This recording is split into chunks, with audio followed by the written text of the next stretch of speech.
Hello guys, welcome to today's Topic TV. Ingat po tayo at maging alerto sa mag-asawang ito dahil dito sa isang bakery sa Lagasan muli na namang nambiktima ang dalawang ito sa kanilang palit pera modus. Matatandaang na-feature na natin sila sa ating previous videos na isang bakery din ang kanilang nabiktima.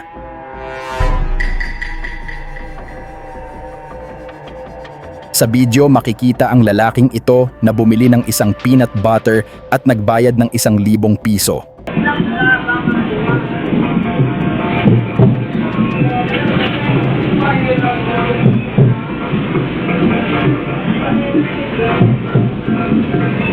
At bago pa man ito masuklian dito naman entra itong kanyang asawa dahil ang gusto daw pala yung Coco Jam. Wow, best actress din itong kanyang katandem.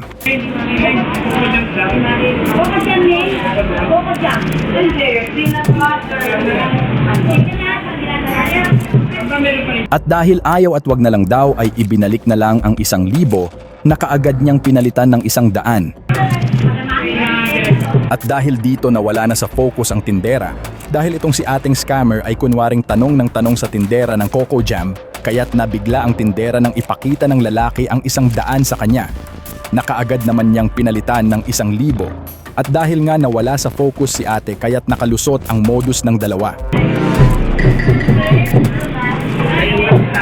Dito naman sa isang tindahan ng mga manok sa Laguna, isang babae din ang nang-modus sa tindero after niyang masuklian sa kanyang 1,000, pagmasdan ang babaeng nakaitim, ang 500 sa kanyang sukli ay agad niyang pinalitan ng 20 pesos na ipinagtaka ng tindero.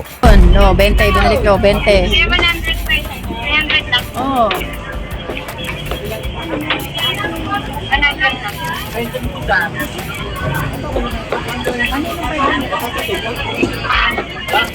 Di ba 500 yung minuti? Di naman siya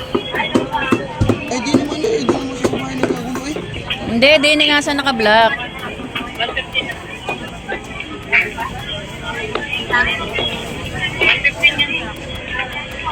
At dahil hindi rin sigurado ang tindero sa kanyang isinukli, kaya pinalitan niya agad ito ng 500. Huli na nang malaman nilang nabudol pala sila ng babaeng ito na nakasuot pa ng may pangalang Blessed sa kanyang t-shirt. Magbibigay daw ng pabuya ang tindero sa sino mang makakapagturo sa babaeng ito. At sa mga commuters, ingat din po tayo sa pagsakay sa mga pampublikong sasakyan, lalo na ang ating mga personal na gamit gaya ng bag, wallet at cellphone dahil muntik nang madukutan ng isang babae ng mamang ito na sumakay ng jeep. Mabuti na lamang at may nakapansin sa kanyang isang pasahero kaya naudlot ang tangkang pandurukot ng lalaki. Iyo. Hindi, wala kasi na nakita ka eh. Di sa akin yun. Sa akin to. Gamit ko to. Ay, boss, para mga dilaw. Ano magkano dilaw ito? Size ko. Ay, nakita ka ng kasero ng isa, oh. Dilaw mo na ang station, boss. Kain mo, boss. Sarang kasero mo. Kaya ito na magkano? Kaya, bababa na lang ako. Kaya ito na magkano? Size ko. Size. Ha? Size. Dahil bistado na, wala nang nagawa pa ang lalaking ito kundi bumaba na lang. Isang lolo din ang mabilis na nadukutan ng kanyang katabi habang ito'y napaidlip saglit sa biyahe. Ang pangyayari nakuhanan pa ng video ng kapwa pasahero.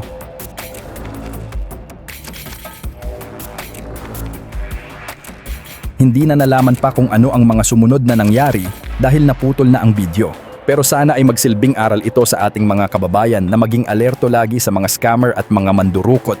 Maging mapagmatsyag at alisto lagi sa paligid upang ang mga ganitong pangyayari ay ating maiwasan. Ito po ang Today's Topic TV. Stay safe and stay alert.